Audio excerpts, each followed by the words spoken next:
remains, a nice, good guideline to a holistic consequentialist measurement of right and wrong, right? The right course of action is the one that preserves integrity, stability, and beauty of the community. The wrong action is the one that doesn't preserve all that stuff, right? And then, and this is the traditions that come out of holistic consequentialism are preservationist traditions, right? The traditions that come out of a more simple utilitarian conservationist, some of them are preservationists, but a lot of them are not preservationists, right? They're extractionists.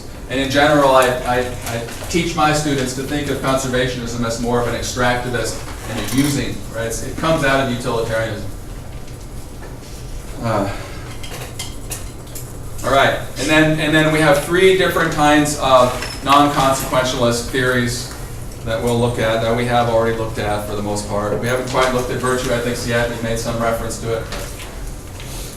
All right, and these all could adopt, these all could occupy a more than anthropocentric, holistic axiology. Okay, so what's wrong with the neo-Humeans? They sound great. Good God, they're so attractive. The way Collicutt presents Leopold, the way he ties it all together, and especially if you are generous toward the thinking of a guy like Adam Smith, and you accept this idea that there's kind of this universal map of feeling, right? It's not a universal map of reason, but there is kind of this fellow feeling, right? There are these universal connections of feeling between all of us, right? Then this sounds great, right? Neo-Humean environmental ethics. What's wrong with it? Well, okay, to sum it up, I've already said the Achilles heel of neo-Humean environmental ethics is that they might be culturally relativistic. They might be inveterately, at the very least, they might not take us off the anthropocentric reservation because, right, if our little analysis, criticism of Humean psychology, moral psychology is correct, then we can only have moral obligations in that sense, right? Moral obligations toward other human beings, right? And so this effort to somehow try to somehow attach a land ethic onto that moral psychology, that inveterately anthropocentric Humean moral psychology, might always be failed and might always drag us back into this human, right? This relative human perspective. Okay, so. Anyway, skeptical of Collicutt, right? Because Collicutt's theory leads us to believe that the moral status of an ecological whole is culturally relativistic, all right? For example, in a culture that does not respect the findings of ecology, right? The science denialist culture, Texas, right? You're all supposed to chuckle. An ecological whole would probably not, right? If I just kind of drop it casually. Gresham, maybe. Clackamas. No. All right, enough of that. Enough denigrating people and communities. Right, we could say that, look, because, right, the light won't turn on. That's what I was saying earlier, right? You have to have a culture that makes the connections that ecologists make for us before the light of inherent value is turned on, right? For Collicutt, he wants to say that ecological wholes have inherent value. He does want to say that, okay? But he says that they don't have that, and that's why he wants to say inherent instead of intrinsic. He has this artful little distinction. Anyway, because humans have to confer these properties upon them, right? So, and they have to be, for humans to do that, they have to be ecologically sophisticated, all right? And not all cultures are ecological, they're not all science denial cultures, but some cultures just don't have access to ecological knowledge, right? And so what do you do with those? Does that mean that ecological wholes just don't have that kind of value? That's what Collicutt leads us to conclude, right? A culture that hasn't benefited from the education that ecology provides for people, maybe we might call it a backwards culture, simply is not going to attach intrinsic value of any kind or moral rights of any kind to an ecological whole, right? And would have no reason to. So what kind of theory is that? That's where the Kantians step in and say, hey, our theory is way better. Because we can tell, right? Our theory is not relativistic. We don't need anthros to generate values, right? We're not anthropogenic, right? We don't need anthropos to generate values. values are being generated by the earth as a whole and by ecosystems, right? So, in that sense, right, the neo-Humeans seem to have a much stronger position, okay? But the problem is that they have to make these questionable metaphysical commitments, which we've already been over, so I didn't elaborate on that. But that's the big red flag for the neo-Kantians, right? For Rolston, that's the big red flag. And he in particular, with his personal history, with his biography of being a third-generation Presbyterian minister, right? He's easily prey, he easily falls to this kind of criticism, right? He's just making all these questionable metaphysical commitments, and look at how he does all these other metaphysical commitments when he goes to church and preaches to people. So come on, man, we got to be, let's get back to basics, with Darwin and stuff, right? And at that point, pragmatism becomes a very attractive possible answer. Okay, so here we go. Turn the page. Classical American pragmatism's answer to the axiological question in environmental ethics. And guess whose side they take? We already know whose side they take, right? Knowing what their philosophical lineage is. Same philosophical lineage. Neo-Humeans, right? We know the environmental pragmatists and the classical pragmatists are neo-Humeans, and they answer the question directly contrary to Rolston's answer. Okay? Rolston's answer is that there is value without value. Where classical, all pragmatism's answer. Pragmatism does not mean practical-minded. That's not what it means. When we use the word pragmatism in a philosophy class, we do not mean practical-minded, okay? Period. I would urge you not to use the word unless you have some basic familiarity with the pragmatist school of philosophy, all right? Because that's what we mean when we use the word pragmatism. It's a rich notion. It's not just some thin practical-minded thing. There's a whole rich meaning built up when we use this word pragmatism, all right? But all pragmatists answer the axiological question in a manner that's much more like the metaethical subject, in a manner that's really, they would reject, they would call Rolston out and say, dude, you're just wrong. The terms good, ill, and obligation would be meaningless. This is a claim that Rolston would reject, okay? This is anti-Rolston. James, anti-Rolston. Right? Says the terms good, ill, and obligation would be meaningless in an absolutely material world, okay? Containing only physical and chemical facts with no sentient life. Goodness, badness, and obligation must be realized somewhere in order really to exist. Now this is William James, okay? This is from William, I forget what essay this is from. This might be from The Moral Philosopher and the Moral Life, which is his most famous and most influential essay that you all need to read, Moral Philosopher and the Moral Life, right? He could be saying, though, here that where there's life, there can be, these claims have meaning. But I think he's saying where there's sentient life, and that's what he says here. Okay? But this is his hypothetical inorganic world. Only inorganic, right? Only chemistry and physics. Okay? Containing only physical and chemical facts, physical and chemical relationships with no sentient life. Okay? All these terms are meaningless, right? This is his meta-ethics, right? They're all meaningless. That's what he says. Okay? What are the meaning of all these key terms? Well, without consciousness, without sentience, at the very least, without sentience, then these terms are meaningless. There has to be living beings have to exist for these terms to become meaningful. Okay? Neither moral relations nor the moral law can swing in vacuo. Their only habitat can be a mind which feels them, and no world composed of merely physical facts can possibly be a world to which ethical propositions apply. Okay? Their only habitat can be a mind which feels them. These guys side much, much, much more, obviously. These guys don't, the whole flavor of Kantianism they reject. Right? They're much more, right? You need a mind which feels for there to be value. When only one sentient being, okay, now here's a little thought experiment, okay? There were none before. Now imagine one sentient being appearing. Okay, it could be a squirrel, it could be a human, just one sentient being. Then goods and bads become possible. In a world with only one sentient being, however, there's no moral philosophy. All right? Because it would be absurd to ask whether that being's judgments of good and bad are true or not. Right?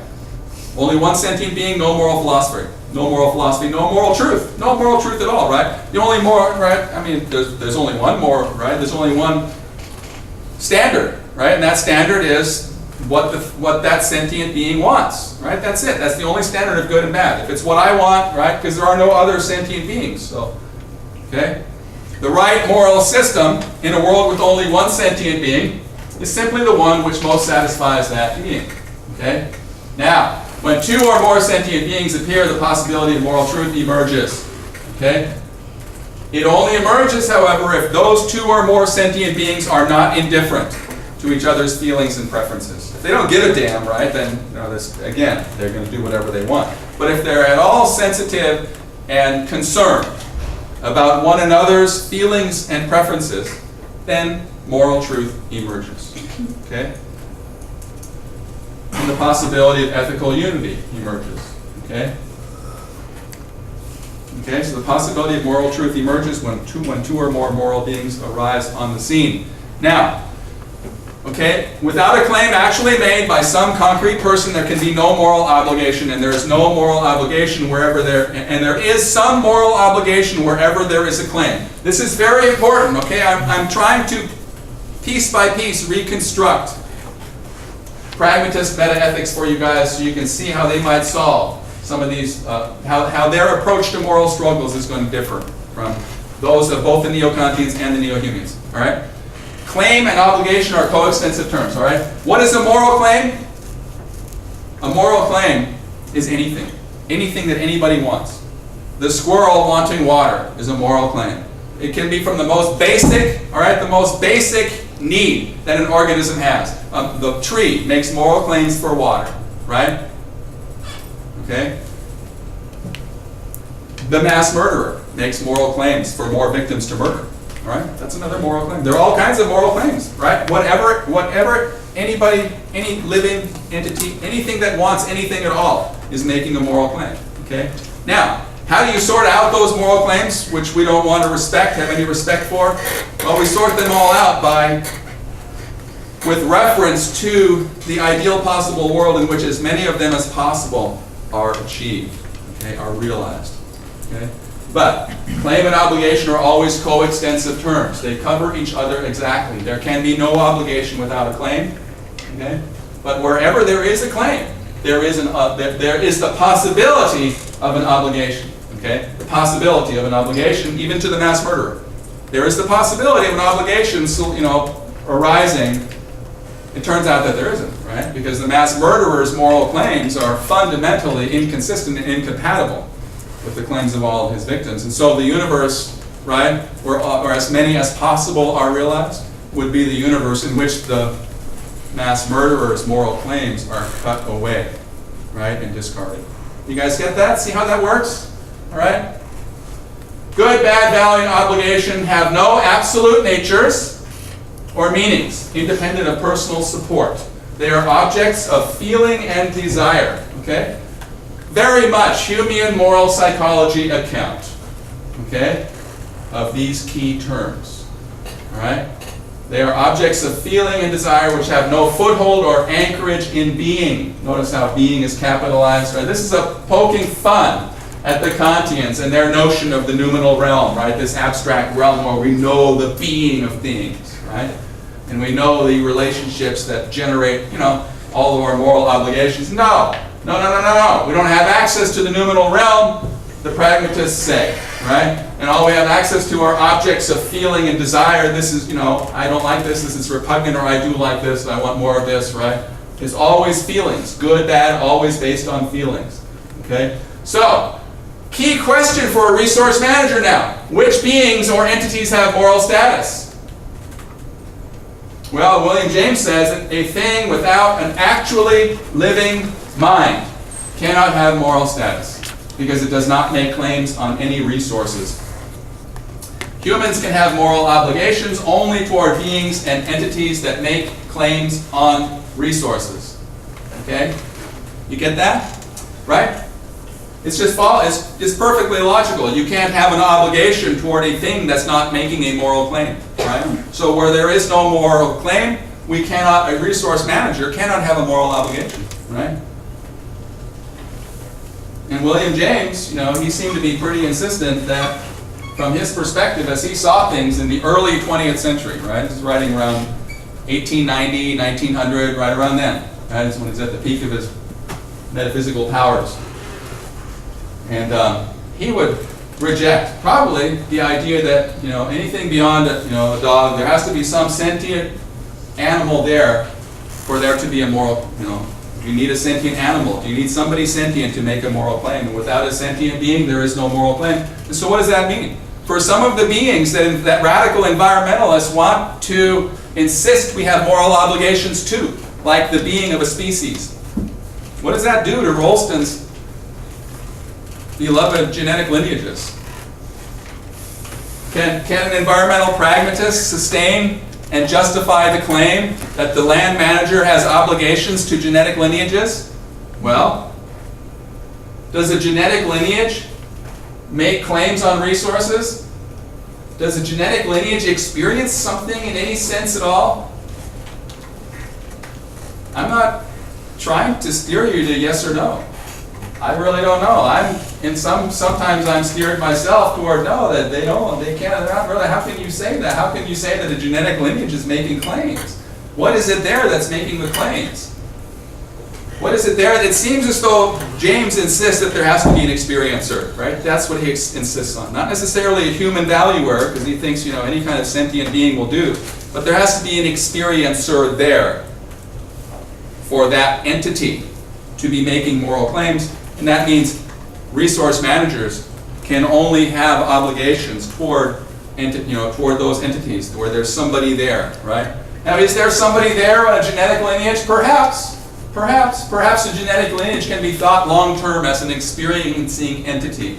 It's experiencing obstacles to its adaptive fit, right? And so most of that generation dies out, right? Because it hadn't, right? Because they couldn't overcome. But a few of them did figure out, right? And then their offspring survived, and then that trait got, right? And so over those generations, that species, that genetic lineage overcame those obstacles, right? To its genetic fit, perhaps, right? I'm just trying to be generous here and, trying to extend some more resources to the environmental pragmatist. And I think that, right, because we want to say that the genetic lineage and the ecosystem and the earth as a whole have independent direct moral, right? We want to, I want to say that, but I also come from an environmental pragmatist perspective, so maybe I shouldn't be saying that. Maybe I shouldn't want to say that because that's just unintelligible, right? Is it unintelligible? So I'm trying to think of how it might be intelligible for a genetic lineage or an ecosystem to be a moral claimant in this pragmatist sense. Okay? How can a genetic lineage be construed as making moral claims? Because if it can't be construed that way, then its only value to a natural resource manager would be indirect, would be instrumental value to those entities which are actually making moral claims. And then, okay, so then that's our ethic, right? But here are some guiding questions for resource managers who might be guided by environmental pragmatist ethics. These different kinds of entities which many environmentalists want to claim moral status for. We have to ask now, are they making value claims in some intelligible sense? All right? For an environmental pragmatist, every potential value obligation must be empirically grounded in a specific value claim. Notice I changed the word. I used to say moral obligation. Anyway, but different. I think pragmatists would be more comfortable using the word value obligation and value claim. But anyway, if genetic lineages do not make value claims, if ecosystems do not make value claims, if climate systems do not make value claims, if Earth as a whole does not make any value claims, then resource managers cannot have any direct moral obligations toward them, right? And so we have to think about this question. Are any of the above mentioned entities value claimants? And they might not be. All right? But, all right, so there's John Dewey. John Dewey and William James are the two leading classical American philosophers or classical pragmatists. John Dewey lived all the way up to 1952. He was born in 1859. The most prolific of all, and probably the most influential, just because he was so prolific and very busy. So environmental pragmatism. For environmental pragmatists, true and good natural resource policy can only be determined with reference to living sentient beings who are actively trying to live flourishing lives in harmony with their communities. Truth in natural resource management is that set of assertions. There is no abstract truth, right? Truth is that set of assertions about human use of natural resources which is most likely to prevail in the long run. This, by the way, is mostly taken from Norton's work. Norton is an environmental pragmatist. All right. The good in natural resource management is that set of assertions which is most compatible with respect for all the other sorts of values that are interwoven with natural resource values. A good policy regarding some given set of natural resources is one which is consistent with sustaining as many as possible of the other values known to be associated with that set of natural resources. John Dewey's distinction between the valued and the valuable. The valued is a very broad class of things, whatever people happen to value or prize. Okay?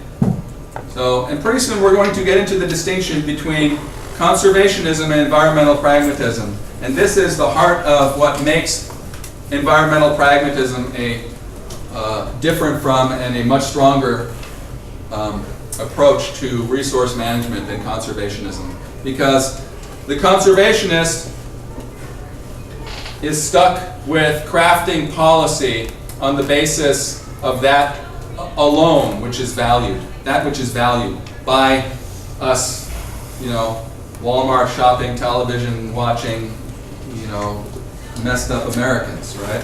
Which may not be a very good basis and isn't, right? Utilitarianism doesn't have a point of transcendence from which to criticize existing preferences, felt preferences, right?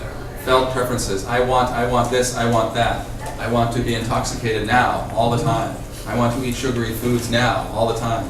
I want to be visually stimulated now, all the time. I must be excited all the time. I must move fast all the time, at a high rate of speed, right? All the time. And if you live in an entire society of people like that, then the utilitarian manager is going to base all of his management decisions on satisfying as many of those, right? Consumptive, appetitive, right? Make all those appetites satisfied, right? And there's no effort to criticize any of those preferences or any of those values, right? Well, that's what people like. That's what they want. Let's give them what they want, right? Let's give them all Cadillac Escalades and giant McMansions, right? And giant plasma TVs or what have you, right? Well, some of those preferences might be inconsistent with the healthy future and inconsistent with a whole bunch of other values, right? And that's where this distinction between the valued and the valuable. The valued is just whatever people value, right? Sure, they might all be, Walmart shopping, television watching people, and so they're going to value just a bunch of junk, right? But if you value, but if you run what they value through kind of this heuristic mill, right? This way of seeing whether or not you can keep living with these values, then you end up realizing that some of your values, I use this example of blood diamonds. I don't know if it's a very helpful example, but imagine that you acquire some diamonds at a garage sale, and they're real diamonds, and you're very proud of them, and you wear them all the time to parties and everything, and you show them off, right? And then somebody points out to you that, hey, those are blood diamonds, those are very expensive diamonds. They're real, sure, but they came from this part of the world where all these people died, right? And all this land was destroyed in war. No, just for these, right? They're blood. You've heard this term, right? Blood diamonds, and so you really shouldn't be wearing them. That's a sign of a, you're kind of an insensitive person. Let Dick Cheney's wife wear that stuff. Anyway, you like my little snide. Anyway, right? And so when you find that out, if you're a normal Portland person, you discover this about your diamonds, it's at that point, you put them aside and you don't wear them anymore. Maybe you contribute that, you donate them to some charity or something that works on the orphans from Rwanda or something, right? But the point is that what's happened now, right, is that the valued has been placed in the context and thought about in the context of the broader range of values that you identify with, that you associate with, right? And once you learn that those diamonds are inconsistent with all the other values that you hold, then you put you get rid of the diamonds, right?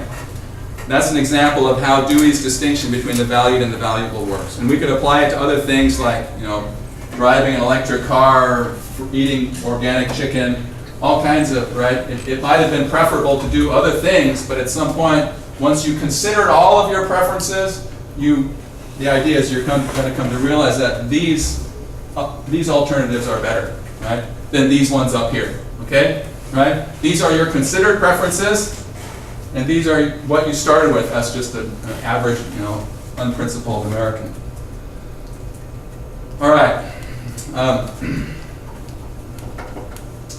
So how does all this work to distinguish? Well, as I mentioned, conservationism doesn't have the theoretical tools to be able to identify considered preferences as being preferable to felt preferences, or being better, something more to strive for besides just what people want. Okay, there's kind of this moment of transcendence in pragmatism that there isn't in utilitarianism.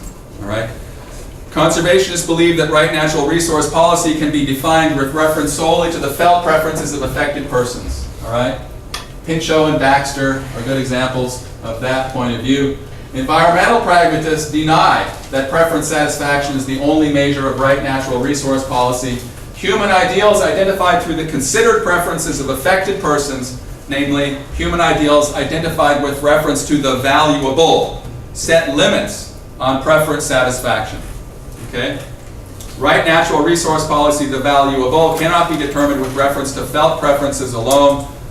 Considered preferences are informed by some strong desires or ideals that people have, like living in harmony with nature, right? And those preferences that are more consistent with living in harmony with nature are going to be ones that the environmental pragmatist thinks we ought to cultivate in our culture. We ought to cultivate those ideals that have people living more in harmony with nature. All right? And that's a good basis for criticizing much of our culture, right? Because much of our culture encourages lifestyles that are fundamentally disharmonious.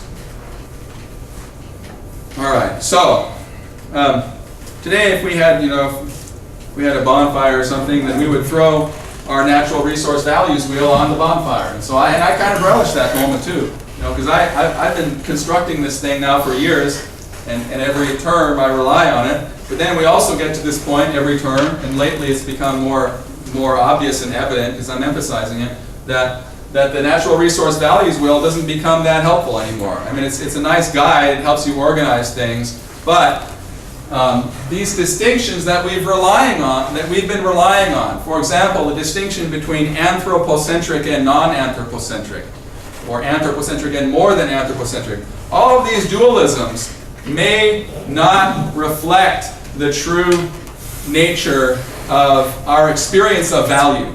Okay? Cartesian metaethics that we can see, the kind of metaethics that we can see, for example, in Rolston and in Collicutt, and their continuous reliance on what the kind of distinction they tend to rely on the most is this distinction between means and ends. Okay, right? Instrumental values versus intrinsic values, right? Means, ends, right?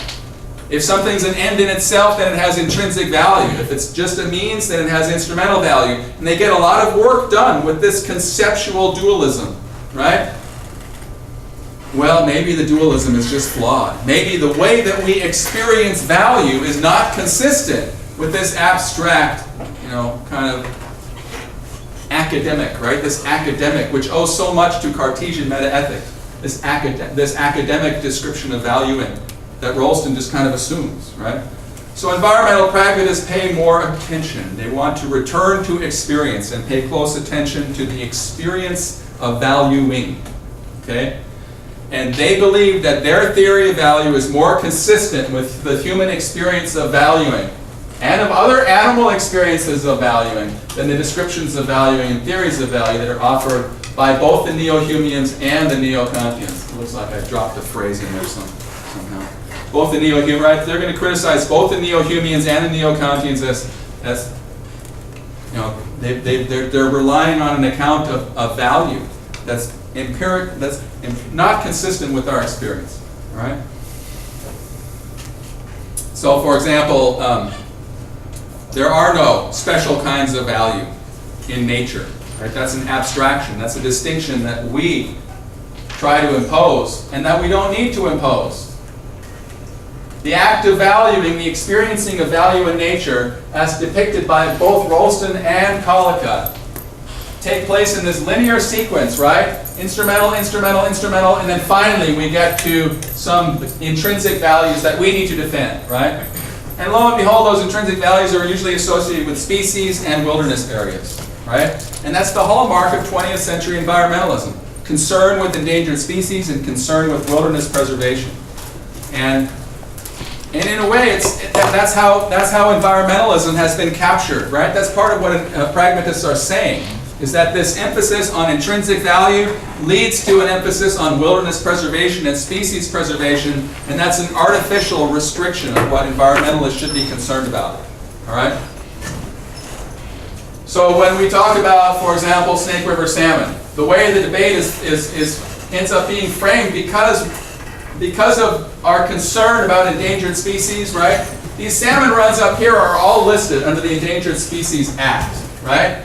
So we could say, all right, they have intrinsic value, right? This is how a Rolstonian or a Collicottian would describe our obligations to Snake River salmon, right? We have obligations to them because they have intrinsic value, because they are endangered species, right? What the pragmatists offer us is a completely different picture of the values associated with a healthy salmon ecosystem. All right? Rather than identifying our obligations through this linear sequence, environmental pragmatists give us this web-like or circular picture of values in nature.